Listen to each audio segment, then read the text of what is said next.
Welcome students. Previous class में मैंने आपको ये बताया था कि अगर एक charge particle uniform magnetic field में एंटर करता है तो उस पर कितना फोर्स लगेगा और उसकी फ्रीक्वेंसी क्या होगी, टाइम पीरियड क्या होगा, कितना बड़ा सर्किल को डिस्क्राइब करेगा और चीजें हमने डिस्कस की थी। आज उसी पे बेस हम एक न्यूमेरिकल करने जा रहे हैं। ये जो न्यूमेरिकल है कई बार सीबीएसई एग्जाम्स में, बहुत सारे स्टेट बोर्ड्स में ये आ चुका है डायरेक्ट, और इससे रिलेटेड क्वेश्चन भी आया। ये क्वेश्चन थोड़ा सा कॉम्प्लिकेटेड है, लेकिन इस क्वेश्चन को करने के बाद आप बहुत सारे क्वेश्चन इस तरह से आप कर सकते हैं। थोड़ा सा ट्विस्टेड क्वेश्चन है, तो इस क्वेश्चन को आप समझने की कोशिश कीजिए और मैं इस क्वेश्चन को सोल्व करने जा रहा हूँ। तो सबसे पहले लिख रहा हूं मैं, इसका सॉल्यूशन है, कैसे इसको हम सॉल्व करेंगे। इस क्वेश्चन को आप जरा देखिए। एन इलेक्ट्रॉन, मैंने सिर्फ इलेक्ट्रॉन का नाम सुना तो मतलब यह है कि यहां पे जरूर इलेक्ट्रॉन के चार्ज और मास का इस्तेमाल होगा। जनरली कॉम्पिटिटिव एग्जामिनेशन में इलेक्ट्रॉन का चार्ज और मास आपको मालूम होना चाहिए, लेकिन अगर बोर्ड एग्जामिनेशन है, कोई भी बोर्ड है, तो इस कांस्टेंट के वैल्यूज दिए हुए रहते हैं। तो सबसे पहले मैं लिखता हूं Q। Q का मतलब है चार्ज ऑफ इलेक्ट्रॉन, और ये ऑलरेडी यहाँ पे क्वेश्चन में नहीं है, लेकिन क्वेश्चन पेपर में एज ए कांस्टेंट दिया रहता है। तो 1.6 इंटू 10⁻⁻19 होगा। डेफिनेटली मास का भी, इलेक्ट्रॉन के मास का भी इस्तेमाल होगा। इलेक्ट्रॉन का मास कितना होगा, m equal to 9.1 into 10⁻31 kg। अब दिया हुआ पोटेंशियल, चार्ज पार्टिकल को हम पोटेंशियल दे रहे हैं। कितना पोटेंशियल दे रहे हैं, तो हम दे रहे हैं उसको 100 वोल्ट। 100 वोल्ट।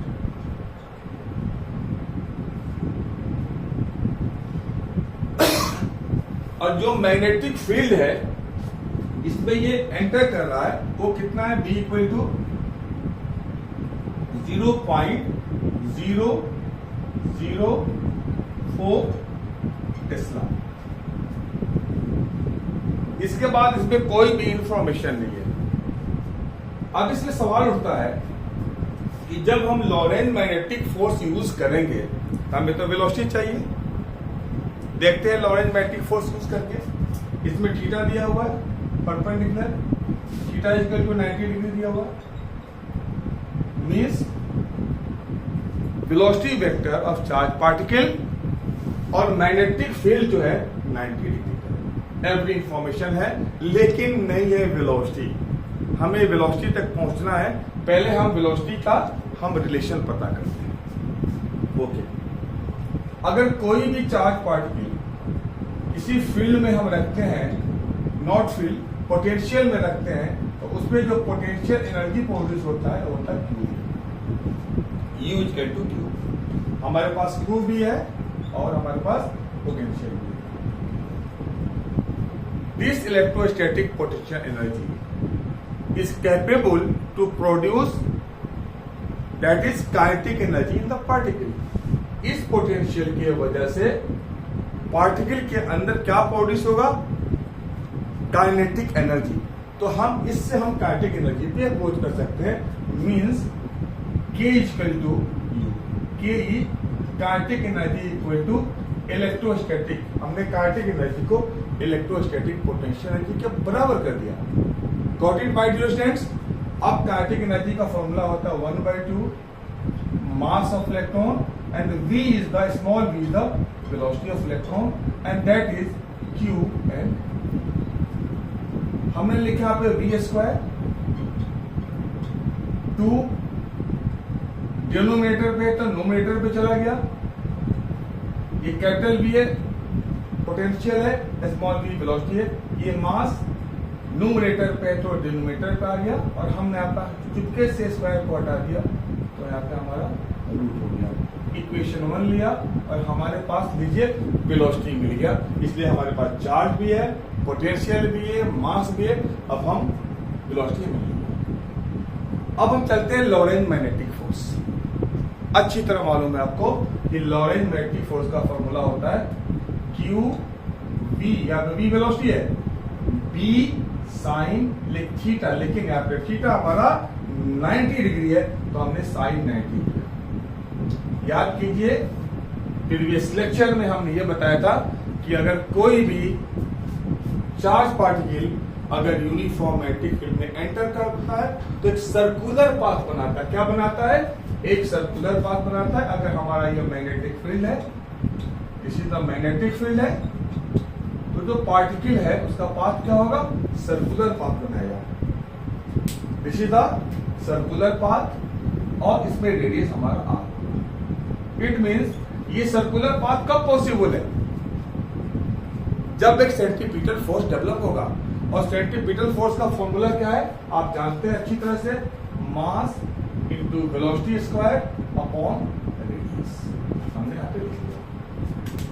अब इसको हम ऐसे इसको इरेज करते हैं।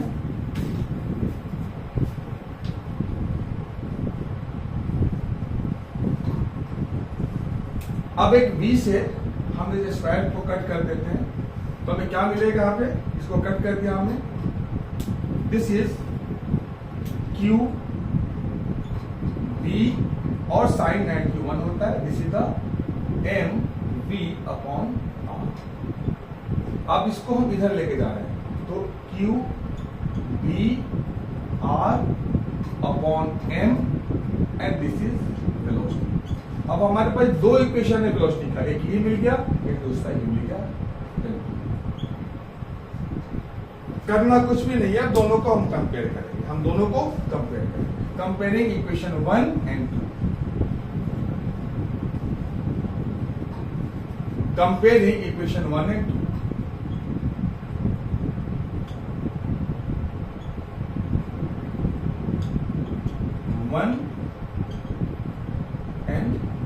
को हमने कंपेयर किया। फाइनली क्या हो गया? जब कंपेयर करेंगे तो क्या हो जाएगा? Q B R the radius M equal to 2q capital B upon M and this is the root. अब बिल्कुल स्लो मोशन में पढ़ा रहे हैं कि आप इस क्वेश्चन को अच्छे तरह समझे, और कभी भी बोर्ड में आता है इस तरह के या रिलेटेड क्वेश्चंस तो आप आराम से इस क्वेश्चंस को कर सकें। It is not difficult at all. अब देखिए हमें आर चाहिए ना, तो बाकी पूरे नंबर को उधर हम भेज देंगे तो ये एम ऊपर चला जाएगा न्यूमरेटर में, और यहाँ पे हो जाएगा क्यू बी, और यहाँ पे रूट हुआ है हमारा 2q बी अपॉन एम। इतना तो सबको मालूम होगा कि जब हम एम को एम है तो जब रूट के अंदर जाएगा तो ये पावर हो जाएगा इसमें, तो ये हो गया एम स्क्वायर इंटू 2q, और ये q जब अंदर जाएगा, m तो पहले से मौजूद है डिनोमिनेटर पे, जब ये q जाएगा रूट के अंदर तो हो जाएगा q स्क्वायर, और यहाँ पे कर दिया हमने रूट, और ऑलरेडी 1/b हमारे यहाँ पे प्रेजेंट है, उसको हमने चेंज नहीं किया। q से इस स्क्वायर को कैंसिल किया, इसको इससे कैंसिल किया, हमारे पास जो फाइनली जो r मिल रहा है वो कितना मिल रहा है? 1/b under root m 2mb 2mv potential है, और यहाँ पे है दैट इज द क्यू। अब पूरे वैल्यूज हमको मालूम है, हम it is everything is given. Magnetic field 0.004 tesla, तो 0.004। अब देखिए 2 mass of electron given in the question paper as a constant 9 into 10 to the power minus 31 and potential is 100। हमने यहाँ पे 100 ले लिया और मल्टीप्लाई डिवाइड कर दिया। Charge of electron 1.6 into 10 to the power minus 90। अब कैलकुलेट तो आपको करना पड़ेगा, डेफिनेटली कर भी लेंगे आप। ये आपकी कितना फास्ट है कितना क्विक है ये सब आप पे डिपेंड करता है। जब इसे कैलकुलेट करेंगे तो ये आता है 8.84843 into 10 to the power minus 5 Tesla 5। अब अगर हम यहाँ पे R इक्वल टू 8.43 कर दें तो डेफिनेटली ये पावर डिक्रीज करेगा, डिक्रीज का मतलब नेगेटिव पावर -3 हो जाएगा, तो दैट इज द 10⁻³ टेस्ला। आप सोचेंगे मैंने -3 क्यों लाया, इसलिए कि अब आप इसे मिली के फॉर्म में लिख सकते हैं, तो 8.43 मिली रेडियस है। This is the meter, this is the meter, हमने यहाँ पे ये मीटर ले लिया, यहाँ पे क्या हो जाएगा, this is the millimetre, not Tesla.